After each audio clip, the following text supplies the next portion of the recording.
ini terdapat 6 pokok pembahasan. Yang pertama yaitu kelimpahan unsur alkali tanah golongan 2A. Yang kedua yaitu cara memperoleh atau mengidentifikasi alkali tanah golongan 2A. Nah, yang ketiga yaitu sifat kimia dari alkali tanah golongan 2A, dan yang keempat yaitu sifat fisik dari alkali tanah golongan 2A. Yang kelima yaitu manfaat dari alkali tanah golongan 2A dalam kehidupan sehari-hari. Yang keenam atau yang terakhir itu dampak daripada alkali tanah golongan 2A. Nah, untuk itu mari kita beralih ke materi pertama atau pembahasan pertama, yaitu mengenai kelimpahan unsur alkali tanah golongan 2A yang akan dijelaskan oleh saya sendiri. Baik teman-teman, mari kita melangkah kepada pembahasan yang pertama, yaitu mengenai kelimpahan logam alkali tanah golongan 2A di alam. Nah, unsur yang pertama yaitu berilium atau biasa disebut dengan Be. Nah, memiliki sumber terdapatnya itu terbagi menjadi 3. Yang pertama yaitu beril atau Be3Al2 SiO3 6 kali. Nah, yang kedua yaitu bertandit atau Be4Si2O7OH2. Yang ketiga yaitu krisoberil atau BeAl2O4. Nah, yang kedua yaitu magnesium atau Mg. Nah, sumber terdapatnya terbagi menjadi 3 lagi teman-teman. Yang pertama yaitu magnesit atau MgCO3, yang kedua yaitu dolomit atau CaCO3 MgCO3. Nah, yang selanjutnya yaitu epsomit atau MgSO4 7H2O. Nah, unsur yang ketiga yaitu kalsium atau Ca. Memiliki 3 sumber terdapatnya juga. Yang pertama yaitu batu kapur CaCO3, yang kedua yaitu dolomit CaCO3 MgCO3, dan selanjutnya yaitu apatit Ca5PO4 3 kali. Nah, selanjutnya yaitu unsur strontium atau Sr. Nah, untuk unsur ini hanya memiliki 2 sumber terdapatnya teman-teman. Yang pertama yaitu selestit atau SrSO4, yang kedua yaitu strontianit atau SrCO3. Selanjutnya yaitu unsur barium atau Ba. Nah, dia juga hanya memiliki 2 sumber terdapatnya. Yang pertama yaitu barit atau BaSO4, yang kedua yaitu witerit atau BaCO3. Teman-teman sekalian, setelah kita mendengarkan pemaparan mengenai kelimpahan unsur alkali tanah golongan 2A, selanjutnya mari kita melangkah ke pembahasan kedua, yaitu bagaimana sih cara memperoleh atau mengidentifikasi alkali tanah golongan 2A. Nah, untuk pembahasan kali ini akan dijelaskan oleh Nur Fadila. Nah, selanjutnya kita beralih ke golongan 2A alkali tanah. Alkali tanah adalah unsur-unsur yang berada dalam golongan 2A yang terdiri dari berlium, magnesium, strontium, radium, barium, dan kalsium. Disebut juga alkali tanah karena unsur-unsur yang berada dalam golongan 2A bersifat basah dan banyak ditemukan di mineral tanah yang berupa senyawa tak larut. Selanjutnya kita beralih ke sifat-sifat golongan 2A alkali tanah. Yang pertama itu memiliki 2 elektrovalensi. Yang kedua, cenderung melepas 2 elektron. Yang ketiga, sebagian besar senyawa-senyawa elektron larut, senyawa-senyawa logam larut dalam air. Dan yang keempat, berwujud padat pada suhu ruang, berkilau dengan warna putih kepekatan. Dan yang kelima, reduktor kuat, mudah melepas elektron. Yang keenam, penghantar panas dan listrik yang baik. Yang terakhir, relatif tetapi tidak serelatif golongan 1A dan lunak. Selanjutnya kita beralih ke warna nyala dalam golongan alkali tanah. Yang pertama itu berlium. Berlium warnanya putih.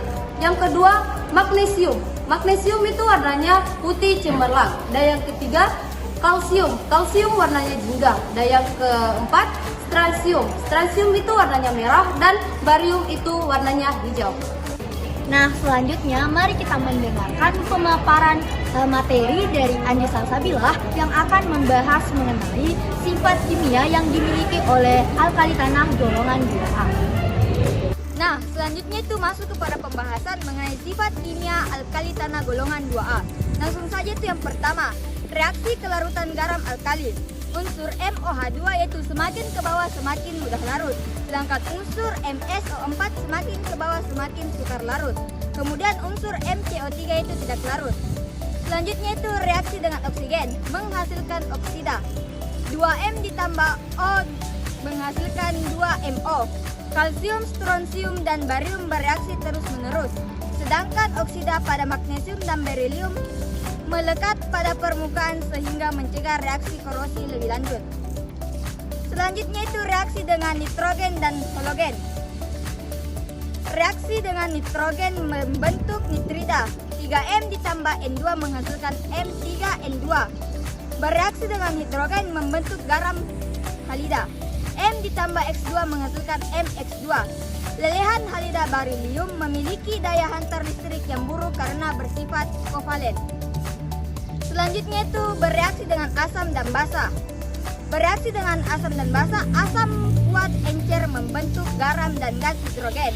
M ditambah 2H+ menghasilkan M2+ ditambah H2. Reaksi makin kuat dari berilium ke barium.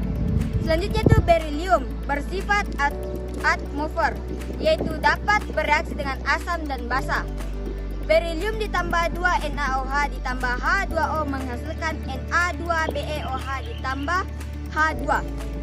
Selanjutnya itu reaksi dengan air menghasilkan basa dan gas hidrogen. M ditambah 2H2O menghasilkan 2MOH ditambah H2.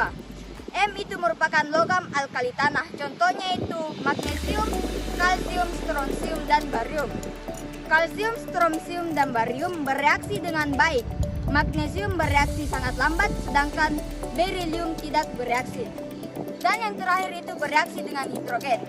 Bereaksi dengan hidrogen itu menghasilkan hidrida atau MH2. Contohnya itu M ditambah H2 menghasilkan MH2. Bilox H pada hidrida itu merupakan -1. Oke, lanjut ke materi berikutnya, yaitu mengenai sifat fisik yang dimiliki oleh alkali tanah golongan 2A yang akan dijelaskan oleh Andi Syahnil. Nah, selanjutnya kita masuk pada pembahasan sifat fisik alkali tanah golongan 2A. Nah, titik didih dan titik lele alkali tanah lebih tinggi daripada suhu ruangan. Kecepatan titik lele dan titik didih alkali tanah. Sifat unsur alkali tanah terbagi menjadi 5, yaitu barium, magnesium, kalsium, strontium, dan barium. Nah,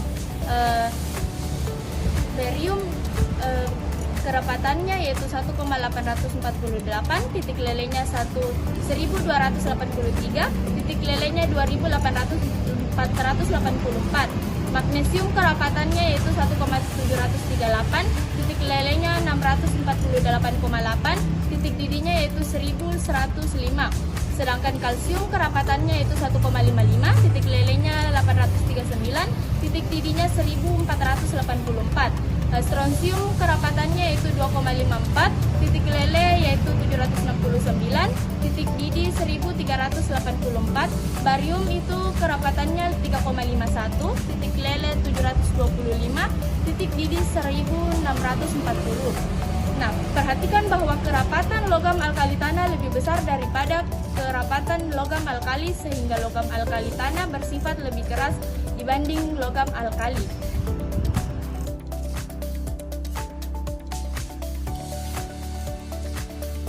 Lanjut kepada pembahasan berikutnya, yaitu manfaat yang dimiliki alkali tanah golongan 2A dalam kehidupan sehari-hari yang akan dijelaskan oleh Nabil Ihsan. Nah, selanjutnya manfaat unsur alkali tanah golongan 2A dalam kehidupan sehari-hari. Yang pertama, manfaat unsur radium ada 2 macam, yaitu RaCl2 digunakan untuk pengobatan kanker. Yang kedua, RaCl2 dan RaCl2 digunakan untuk studi respon laut terhadap perubahan iklim. Yang kedua, manfaat unsur barium ada 3 macam, yaitu barium klorida atau BaCl2 untuk kembang api menghasilkan warna hijau. Yang kedua, barium sulfat atau BaSO4 untuk keperluan medis seperti eksa RI. Yang ketiga, barium karbonat atau BaCO3 digunakan sebagai racun tikus. Yang ketiga, manfaat unsur strontium klorida SrCl2 untuk pembuatan kembang api menghasilkan warna merah. Yang kedua, strontium karbonat atau SrCO3 untuk memberikan warna merah pada warna yang ditampilkan oleh televisi. Yang ketiga, strontium titana atau SrTiO3 untuk memberikan indeks biar tinggi yang diberi laku dalam perhiasan. Yang keempat, manfaat unsur kalsium. Ada 3 macam, yaitu gypsum atau CaSO4 2H 2AO untuk konstruksi bangunan. Yang kedua, campuran kalsium silklat atau Ca2SO4 untuk semen Portland. Yang ketiga, kalsium karbonat atau CaCO3 digunakan untuk pembuatan kertas. Yang kelima, manfaat unsur magnesium. Yang pertama, magnesium asetat atau Mg atau CO2 H3O2 atau 2 desinfektan dan aseptik. Yang kedua, alkil magnesium untuk produksi plastik. Yang ketiga, magnesium hidroksida atau MgO2 untuk obat penahar. Yang keenam, yang terakhir, yaitu manfaat unsur berlium. Ada 3 macam, yaitu berlium oksida atau BO untuk makrofaser. Yang kedua, berlium klorida atau BaC1Cl untuk katalis produk sintesis senyawa organik. Yang ketiga, berlium hidra atau BeH2 sebagai sumber gas hidrogen. Nah, teman-teman sekalian, selanjutnya mari kita melangkah ke pembahasan berikutnya, yaitu mengenai dampak dari alkali tanah golongan 2A yang akan dijelaskan oleh Aditya Surya Permana. Dampak penggunaan alkali tanah golongan 2 dalam kehidupan sehari-hari. Dampak penggunaan unsur barium. Apabila barium berlarut dalam air dapat menyebabkan seseorang kesulitan bernapas, tekanan darah meningkat, dan gangguan jantung. Dampak penggunaan unsur magnesium. Ion Ca2+ dan Mg2+ dalam air merupakan penyebab kesadahan air yang berbahaya. Dampak penggunaan unsur strontium. Apabila strontium larut dalam air, dapat menjadi ancaman bagi kesehatan manusia, khususnya untuk kebutuhan air minum. Dampak penggunaan unsur kalsium. Kalsium fosfat Ca3PO3 kali 2 sangat beracun untuk organisme air. Dampak penggunaan unsur berium. Apabila menghirup air, asap atau debu berium dapat meningkatkan risiko penyakit berlisin.